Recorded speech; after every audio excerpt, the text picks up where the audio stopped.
جہاں آج آپ کا مزار اقدس ہے۔ اپنی آنکھیں کھولیں جو ہی آپ کی نگاہ قہر امیز زمین پر پڑی، آپ کے 7 قدم کے فاصلے پر ایک آتش قہری کا شعلہ زمین سے نکلا اور درخت کے سوا ہر شے کو جلا کر خاکستر کر دیا، اور پھر ویسے ہی یہ آگ آسمان سے برسنے لگی اور حد 12 کوس میں ہر شے جل کر خاک ہو گئی۔ مخدوم دو جہاں 12 برس تک اسی حال میں رہے، اور اسی حال میں کائنات کی تمام اعلیٰ مراتب ہستیاں آپ کے پاس تشریف لاتی رہیں۔ علیم اللہ ابدال آپ کی خدمت پر معمور رہے، اور حضرت بابا فرید الدین مسعود گنج شکر سرکار کے احکامات آپ تک پہنچاتے رہے۔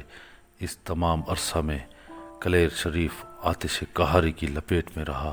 یہ سب نفس کے پیروکاروں کے لیے سزائے ربانی تھی۔ دنیا نے نفس کے پیروکاروں کا انجام بد ملاحظہ کیا، اور رہتی دنیا تک یہ واقعہ اپنی مثال آپ رہے گا۔ سنگت مخدوم دو جہاں کے آتش قہری کے رویداد سے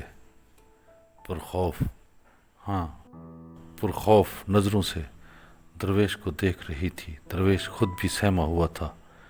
یہ واقعی ایک نرالا دیار تھا۔ یہاں تو فقط بزرگوں کے احوال و ملفوظات سے انسان کے ظاہر و باطن کی پاکیزگی کا کام جاری تھا۔ انسان کے ظاہر و باطن کی یہی پاکیزگی ہی انسان کو اپنے آپ سے ملاتی ہے، اور جب ایک شخص خود سے اپنے اصل سے مل جاتا ہے تو پھر یہ روح عرض کو اپنے سامنے مسخر پاتا ہے، اور یوں وہ اصلی اقتدار کے ڈومین میں چلا جاتا ہے۔ بہرکیف اگلے کسی حال سے قبل سنگت ایک بار پھر اپنے عقائد و نظریات کا جائزہ لینے میں گم تھی۔ کہیں وہ بھی غیر ارادی طور پر کسی شر کے پیروکار تو نہ تھے؟ وہ ایسے کسی شر کے پیکر کی اتباع کر کے کہیں آتش قہری کا شکار ہونے والوں میں تو نہ تھے؟ پوری سنگت اسی سود و ضیاء میں غوطہ زن تھی۔ انہیں کچھ بھی یاد نہیں تھا، بس ایک دھند کی چادر ان کے دل و دماغ پر چھائی تھی۔ پھر دھند کی یہ چادر آہستہ آہستہ سرکنا شروع ہوئی، اور ان کے سینہ ادراک پر ایک پر اسرار سا منظرنامہ ابھرنے لگا۔ دریائے سندھ سینکڑوں میلوں کی مسافت کے بعد سیون شریف میں داخل ہوا۔ مغربی جانب پہاڑوں کا سلسلہ دریا پر سایہ فگن تھا۔ ایک پرانی سی کشتی دریا کی موجوں کے سنگ پہاڑوں کے پہلو میں دھیمے دھیمے بہہ رہی تھی۔ مانجھی بار بار اپنی کشتی میں سوار مسافر بے نوا کو دیکھتا۔ دراز زلفوں والا مسافر اسے کسی اجنبی دیار کا فرد لگا تھا۔ اس کا پیرہن تو عرب کے لوگوں کے جیسا تھا۔ وہ سر نواڑے عمیق اور گہری سوچوں میں گم تھا۔ اس کے تیکھے نین و نقش پر نگاہ ہی نہیں ٹک رہی تھی۔ کشتی کے ملاح نے کئی بار مسافر سے ہم کلام ہونے کا ارادہ کیا، مگر کوئی نادیدہ قوت اسے مخاطب ہونے سے روک دیتی۔ ملاح اگر ذرا سی محویت سے بھی گیس و دراز کو دیکھتا تو اس کی اپنی کیفیت بدلنے لگتی، اس کی نبضیں تیز چلنے لگتی، دوران خون کی گردش میں تیزی آ جاتی اور سانسیں ڈوبنی شروع ہو جاتی۔ ملاح کو اپنی یہ حالت زیادہ دیر تک سر نگوں پر اسرار ہستی کو دیکھنے نہ دیتی، اور وہ گھبرا کر دریا کی موجوں کے اتار چڑھاؤ کو دیکھنے لگتا۔ اپنے حال میں مست بندہ خدا تو دنیا و مافیا سے بے نیاز اپنے من کی نگری میں ہی غوطہ زن رہا۔ اس کی منزل شاید دل کی دنیا میں ہی تھی، ورنہ وہ اپنے مقام پر پہنچنے کے لیے ایک بار تو سر اٹھا کر قرب و جوار کا جائزہ لیتا۔ ملاح ہولے ہولے پہاڑوں کے دامن میں بہتے دریا میں کشتی کھیتا رہا۔ مرد مست حال دیر گئے اپنے استغراق سے بہرایا اور سر بلند کیا۔ ایک گہری نظر پہاڑوں پر دوڑائی، نظر کی بلندی لمحات میں پہاڑوں کو سر کر گئی۔ ملہا نے اپنے سفینہ کے سردار کو یوں بیدار ہوتے دیکھا تو خدا کا شکر ادا کیا۔ اس نے ہم کلام ہونے کے لیے سوال کی طرف دیکھا تو یک لخت اپنی نظریں پھر عقیدت سے جھکا دی۔ آنکھوں کی سرخی اور چہرے کی تابناکی نے ملہا کو گویا پھر بے سدھ کر دیا۔ اسے یوں لگا کہ جیسے روح کی کسی انجانی دنیا سے کوئی بہت بڑی ہستی دنیا پر اتر آئی ہو۔ ایسی ہستی کے روبرو خاموشی میں ہی سعادت تھی۔ بس چپ چاپ اگلے فرمان کا انتظار اسے زیادہ موزوں لگا۔ سرخ پوش ہستی کا خوبصورت تراشیدہ دست آہستگی سے بلند ہوا۔ اشارہ پاتے ہی مانجھی نے یک لخت کشتی کا رخ موڑ کر اسے چھوٹے سے ایک پہاڑی درے کی طرف موڑ دیا اور چند ساعتوں میں قدرے ایک متوازن پہاڑی تھڑے سے کشتی لگا دی۔ مستوار مسافر چپ چاپ اٹھا، اپنی گودڑی کو بے نیازی سے شانوں پر ڈالا اور پہاڑی تھڑے پر اتر گیا۔ آگے بڑھتے قدم پل بھر کے لیے رکے اور پھر یکدم پیچھے مڑ کر کشتی کے ملہا کی طرف دیکھا۔ ملہا چاند کی نور پاشیوں میں نہلا گیا۔ ملہا اپنے سر سے پاؤں کے ناخن تک جسم و جاں میں ارتعاش محسوس کرتا ہوا احترام و عقیدت سے جھک گیا۔ اسے ایک دیکھنے سے اپنی ساری زندگی کی کشتی رانی کا معاوضہ مل گیا تھا گویا، بلکہ یہی ایک نظر کیمیا اسے اپنی آل اولاد کی بھی ہمیشہ کے لیے کفیل محسوس ہوئی۔ خیرات دید بانٹتے ہی سرخ پوش مرد مست والست پہاڑ کی بلندی کی طرف بڑھا۔ کافی بلندی پر جا کر وہ تھوڑی دیر کے لیے رکا، ایک بار اپنی توجہ قلب پر کی اور پھر معنی خیز مسکراہٹ کے ساتھ پہاڑ کی قدرے ہموار سطح سے مغرب کی طرف مڑا۔ پھر ایک نظر پہاڑوں پر دوڑائی۔ مست حال مرد کی تپش دید پہاڑوں کو پگھلاتی ہوئی آر پار ہو رہی تھی۔ فقیرانہ حال و حلیہ والے سرخ پوش نے پہاڑوں کی ایک دو بلند چوٹیاں سر کی اور پھر مغرب کی جانب ایک پہاڑی چھجا کے اندر قدم دھر دیا۔ پہاڑی چھجے میں ہلکا اندھیرا تھا، مگر وہ اندھیرے اجالے کی بندشوں سے آزاد ہی لگتا تھا۔ شہباز لامکانی کی طرح مست حال کی نظروں نے چھجا کے اندر ایک تنگ و تاریک غار کو دیکھا اور پھر آہستہ انداز میں خود سے بھی کسی اعلیٰ و افضل ذات کی شان کا شعر تلاوت کرتے ہوئے پرسوز انداز میں گنگنایا: نہ رست کس بہشت و جہش، من شہباز بندہ درگاہش، برحالش بود میرا خواہش، ہر زمان است ز خانم آگاہش، حیدریم کلندرم مستم بندہ مرتضیٰ ہلی ہستم۔ درویش کی ہم رکاب سنگت کی سوچ کے سوتے خشک ہو چلے تھے، ایک کے بعد ایک نیا حال۔ ان کی حالت تو شمع کی لو کی مانند ہو گئی تھی، ہر آن ایک شعلہ کی مانند میں ابھرنا اور اسی لمحے ابھر کر دھواں ہو جانا۔ چار یار کی سنگت کے نقش پا کی تلاش میں وہ پہلے کلیر شریف گئے اور اب اچ شریف سے کسی اندیکھے جہاں کے پہاڑوں میں قیام پذیر تھے۔ ان کا ذہن ابھی نتائج اخذ کرنے سے قاری تھا، ویسے بھی وہ ان اسرار سے پل بھر کے لیے توجہ ہٹانا نہیں چاہتے تھے۔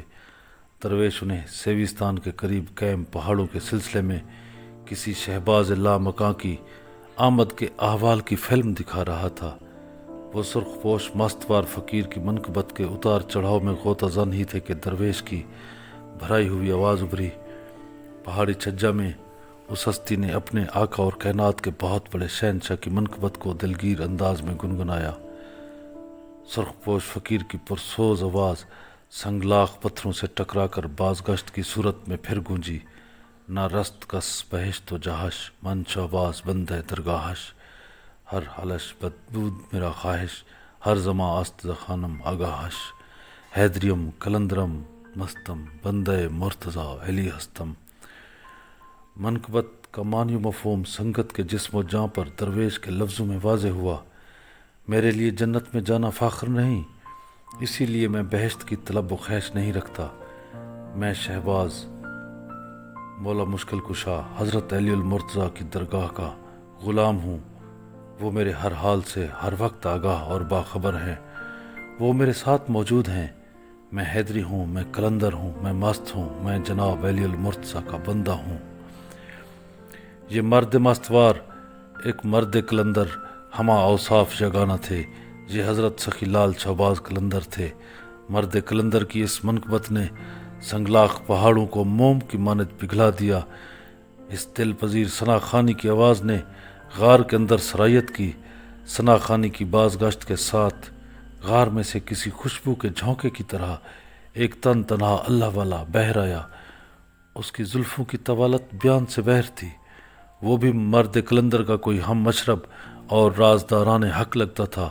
یہ حضرت مخدوم لکی شاہ صدر تھے، گئے زمانوں سے اس پہاڑ میں یار حقیقی کی یاد میں چلا کش تھے۔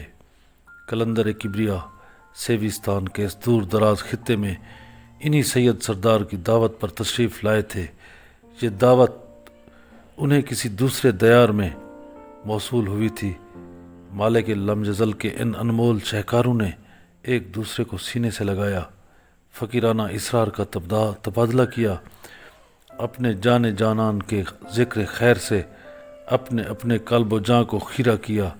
وادی کفرستان یعنی سیوستان میں سردار الانبیاء صلی اللہ علیہ وآلہ وسلم اور آپ کے خانوادہ خیر کے پیام بری کا ارادہ مصمم کیا۔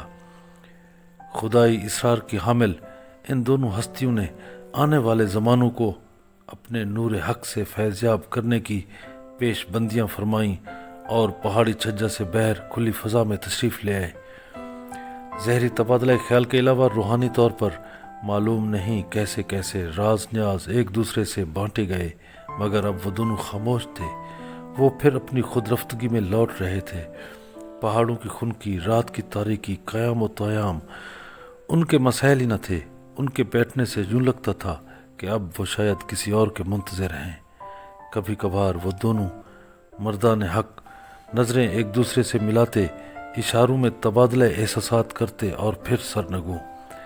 نصف شب گزری تھی کہ رات کی تاریکی میں روشنی کے ڈورے ڈولنے لگے۔ سیاہ تاریک رات میں صبح صادق جیسی سپیدی عود آئی۔ حالانکہ ابھی تو رات کا تیسرا پہر بھی شروع نہیں ہوا تھا، پھر یہ سپیدی کہاں سے اتر آئی تھی؟ ماحول روشن روشن کیسے ہونے لگا تھا، مگر وہ دونوں مردان کلندر ظلمت و تاریکی میں ابھرنے والی نور کی روشنائی کو خوب سمجھ رہے تھے۔ چند ہی ثانیوں میں دونوں بے ساختگی میں اٹھے اور پہاڑ کے چھجے کی دوسری جانب نگاہیں بلند کی۔ ان کے بیچ میں ایک چھوٹی سی کھائی تھی۔ کھائی کی اگلی جانب پہاڑ کی بلندی پر سفید دودھیا روشنی کے سائے لرزنے لگے۔ روشنی نے قرب و جوار کو منور کر دیا۔ یک لخت پہاڑ میں موجود حشرات اور دیگر تمام تر جاندار کی آواز خاموش ہو گئی۔ ہوا کی سرسراہٹ، دریا کی موجوں کا شور اور سانسوں کی مدھم لے پرسکوت ہو گئی۔ ہر طرف سکوت چھا گیا، خالص اور کامل خاموشی ہر سو طاری ہو گئی۔ پہاڑ کی چوٹی کسی خمدار ذوالفقار کی مانند بیچ میں سے خمیدہ تھی۔ اسی خم میں نور کی روشنی کے دھارے ایستگی سے تجسیم کا روپ دھار رہے تھے۔ روشنی کے لرزہ سایوں میں سے بے صورت یار کی صورت میں پہ کر تراشی ہوئی تجسیم نور ایک پرجلال شبیہ کی صورت میں ڈھلی۔ دونوں مردان کلندر کے جسم و جاں خیرہ ہو گئے اور دونوں بے کلی اور بے اختیاری میں جھکتے گئے۔ کلندر کبریا کے لب مبارک سے محبت پاش انداز میں الفاظ ابھرے: حیدریم کلندرم مستم بندہ مرتضیٰ علی ہستم، پیشوائے تمام رندانم کے سگے کوئے شیر یزدانم۔ آپ کے لبوں سے بندہ مرتضیٰ علی ہستم کی تکرار شروع ہو گئی۔ ان کے سامنے جلوہ افروز ہستی مولا کائنات کا روپ مقدسہ و منورہ اختیار کر گئی۔ اپنے یار، اپنے شہنشاہ، اپنے آقا و مولا کو روبرو دیکھ کر دونوں مردان کلندر لاشے ہو گئے۔ اپنے اجسام زہری کو عز و نیاز میں گم کر دیا۔ مولا مشکل کشا حضرت علی المرتضیٰ حق اور حق قوت یزداں مولا مشکل کشا کے روپ میں جلوہ افروز تھے۔ کائنات کے تمام پیر فقیر سادھو سنت صوفی غوث کتب ابدال نقبہ اور قلندر ذات برحق کے شہکار حضرت علی ابن ابی طالب اسد اللہ کی غلامی کا دم بھرنے والے تھے اور اسی غلامی سے اپنی اپنی ذات کی تکمیل کرنے والے تھے۔ آپ کے نور حق کے جیسی دلاویز مسکراہٹ ابھری اور دونوں مردان قلندر کو سرشار فرما گئی۔ احکامات عزدی ان دونوں غلامان حیدر قرار پر القا ہوئے اور دونوں مست و الست ہستیاں اپنے ہونے کے احساس کو مٹا کر اپنے سامنے موجود نور ازلی میں سما گئے اور پھر منظر پر ہلکے ہلکے کوہر کے بادل چھا گئے۔ نظارہ بھی محو ہو گیا اور ناظر بھی غائب، بس ایک پرسکون نور ہر سو پھیل گیا۔ موجودات اس نور میں مدغم ہو گئے، ہر سو اس ایک نور کے سوا باقی کچھ نہ رہا۔ درویش اور اس کی سنگت پر ریشہ طاری تھا، ان کے وجود بھی مدغم ہو گئے تھے، پگھل گئے تھے، انہیں کچھ خبر نہ تھی وہ کون تھے، کیوں تھے، کہاں تھے۔ دیر گئے ان کے پردہ سماعت میں بیداری اور آگہی کا ارتعاش ابھرا۔ وہ اس آواز کو سمجھنے سے بھی قاصر تھے، بس یہ ارتعاش کسی خوشکن تعریف و توصیف میں ابھر رہا تھا۔ یہ آواز ان کے احساسات کو بالیدہ کر رہی تھی۔ سماعت کے ساتھ ساتھ چشم مشتاق بھی واہ ہونے لگی، اشتیاق بڑھا۔ آواز سحرگاہی کو جاننے کے لیے عجلت میں سماعتوں نے کام کیا۔ نظارے کو دیکھنے کی بے کلی نے آنکھیں واہ کرائیں۔ سامنے دھند کی چادر میں سرخ پوش قلندر کبریا اپنی پرزور آواز میں اپنے مولا مشکل کشا کی ثناخوانی کرتے ہوئے سیون شریف کی طرف بڑھ رہے تھے اور ساتھ میں حیدریم قلندرم مستم بندہ مرتضیٰ علی ہستم پیشوائے تمام رندانم کے سگے کوئے شیر یزدانم کی صدائیں بلند کر رہے تھے۔ فاصلوں کے باوجود بھی آواز بالکل واضح سنائی دے رہی تھی۔ یہ آواز شاید دل سے سنی جا رہی تھی، اسی لیے سنگت اور مدائے سرائے قلندر کبریا کے بیچ حائل فاصلے خود بخود سمٹ گئے۔ درویش اور اس کی سنگت نے اپنی ذات کو اس سچ سے کیسے جوڑا اور پھر اس سچ سے جڑنے کے بعد کس طرح انہوں نے اپنی ذات کے جوہر کو پہچانا، ایک ایسا جوہر جو ان کو واقعی کوئی مقتدر ہستی بنانے جا رہا تھا۔ آئیے اس احوال سے آشنا ہونے کے لیے اس سلسلے کی لاسٹ ایپیسوڈ کو ملاحظہ کرتے ہیں۔